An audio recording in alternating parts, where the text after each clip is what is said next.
It seems impossible, but there is a lineage of French aristocrats with treasurers, lords, and marquises who are direct descendants of an indigenous Brazilian. That's because in the 16th century, an indigenous person named Issamirim not only went to France, but also entered the highest circles of French nobility, marrying an aristocrat and establishing a vast lineage of marquises and lords in Normandy and Provence. But how was this possible? How did the indigenous Brazilian get to France in the 16th century? How did he survive in Europe? And moreover, how did he manage to fit in among the nobility and marry an aristocrat? And why do so few people hear about him nowadays? In today's video, we're going to dive into the unknown story of Issamirim to understand not only his achievements, but also why his story is so uncomfortable and so erased from the history books. To understand the story of Issamirim, we need to go back to the age of exploration. At the beginning of the 16th century, the coast of Brazil was practically abandoned. Despite some reconnaissance expeditions like that of Pedro Álvares Cabral, the Portuguese preferred to focus on trade with India, especially because of their small population. And France, knowing this, began to send more and more expeditions to take advantage of this absence. And in 1503, one of them landed on the southern coast of Brazil. As recounted in the work, The Account of the Voyage of Captain Bonneville, written by him in 1505 to the French authorities, the French captain reports that in 1503 he set out aboard his ship La Espoir, trying to round the Cape of Good Hope. However, a terrible storm threw the ship off course, and they ended up stopping at what is now the coast of Santa Catarina. There, the French were received with surprising hospitality by the natives of the Carijó tribe. They became friends with the natives and especially with the chief of the tribe, whose name was Orozca.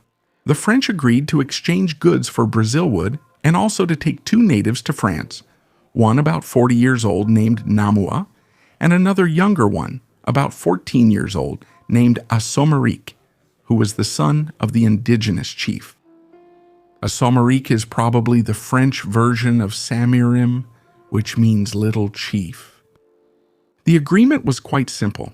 Bonneville would take the two natives to France and return them in 20 moons, that is, in 20 months. And during that time, they would learn the language, the customs, and how to use firearms. The chief wanted his son to come back with everything that the Europeans knew how to do: knives, axes, mirrors, and weapons. And that way, he would have the best of European civilization and its practical know-how in the hands of the Carijós. But, interestingly, the chief's permission is also closely related to the belief that many natives had in the land without evil. As the anthropologist Helene Clastres points out, Guarani Carijó mythology held that the earth would be destroyed very soon, and that beyond the sea there was a good land, free from worries and wars, and with great abundance, and that this land should be sought after. Could this have motivated the leader to entrust his own son to that French expedition? Was it the search for the land without evil? Or at least to bring some of its wonders to the American shores? However, little did he know that his son would never return.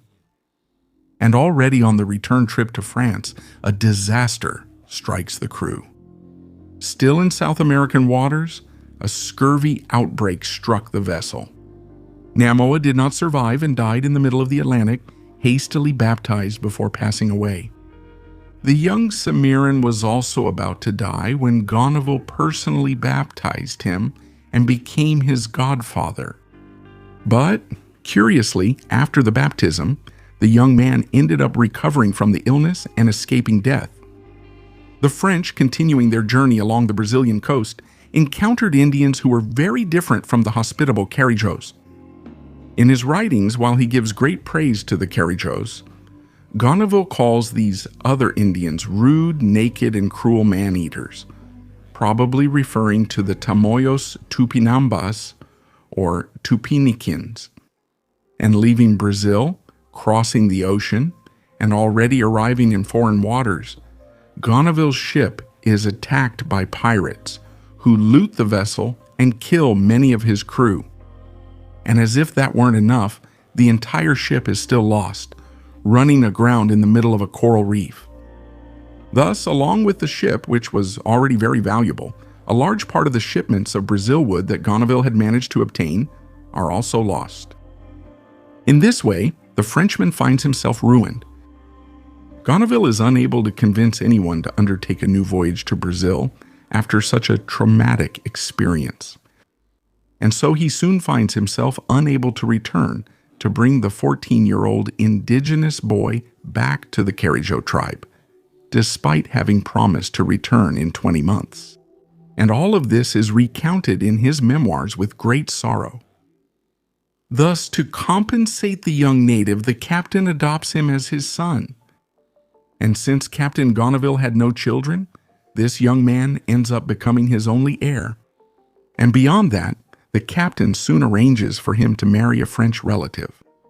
That way, when Gonneville dies, he leaves Esomeric his name, his inheritance, and his family's coat of arms.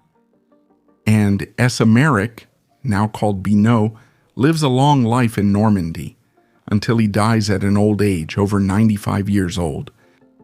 And together with his French wife from the Gonneville family, whom he married, he would have no less than 14 children who would give him a vast lineage, including among the aristocracy. Since he inherited his godfather's coat of arms, his fortune, and had a wife of high social class, Binot Palmière Esomeric managed to integrate himself and his children easily into the French high nobility. Leila Perroni gives a good account of what became of the children. One of them married the aristocrat Jean Robillard, with whom he had several children. Another was president of the treasurers in Provence, being married to the Marchioness. Another married the demoiselle, and one of his daughters married the Lord of La Rosière. And the origin of Esomeric as a native of Brazil, curiously, despite not preventing him from marrying into the aristocracy, would have unexpected tax effects. As researcher Vanessa Pastorini notes in her article, in 1658, a French aristocratic widow named Marie Colette de Beauve filed a complaint together with her children to the King of France, Louis XIV, because of a tax on property owned by foreigners, even though she and her late husband were French. And, surprised, she discovered that they were charging this tax because her late husband, Olivier Palmière, was the great-grandson of Esomeric. In this way, the crown was trying to push the tax onto foreigners in the third generation of Carijó's descendants. And the king, responding to the family's request, stopped charging the tax.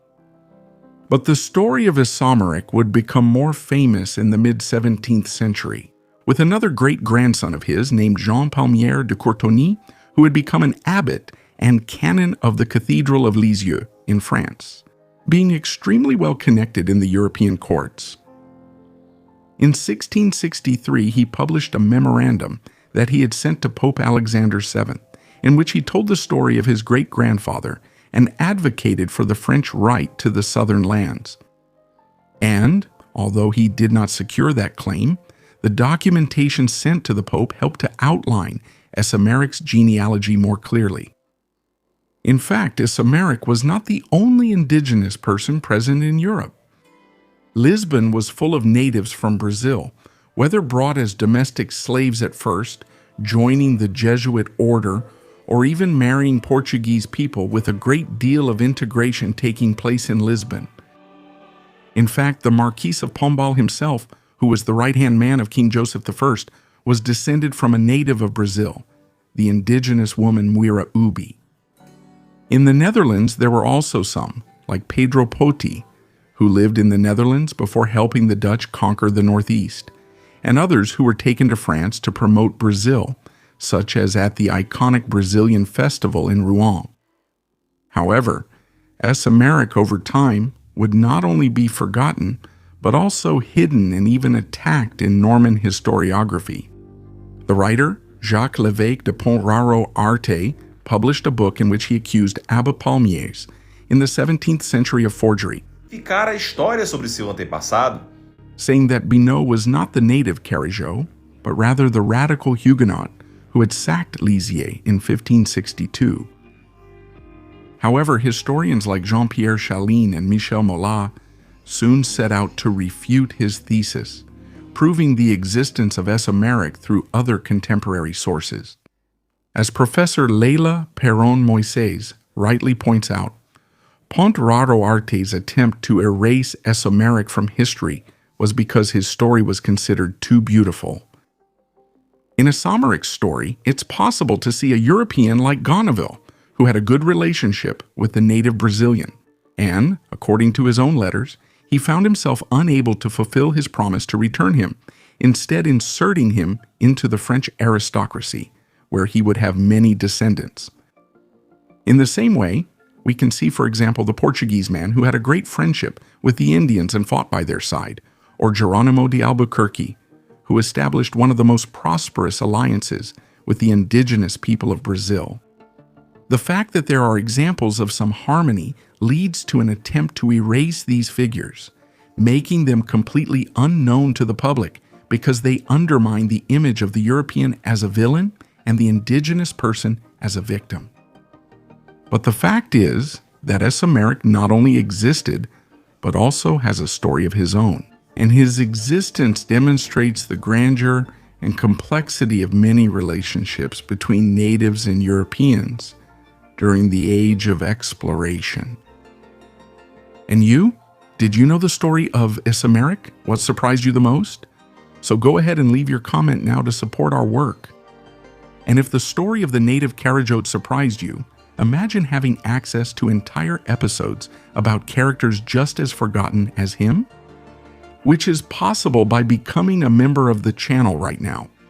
This way you get access to dozens of exclusive videos, the WhatsApp group, and live classes so you can dive deeper and learn even more about the fascinating Iberian history.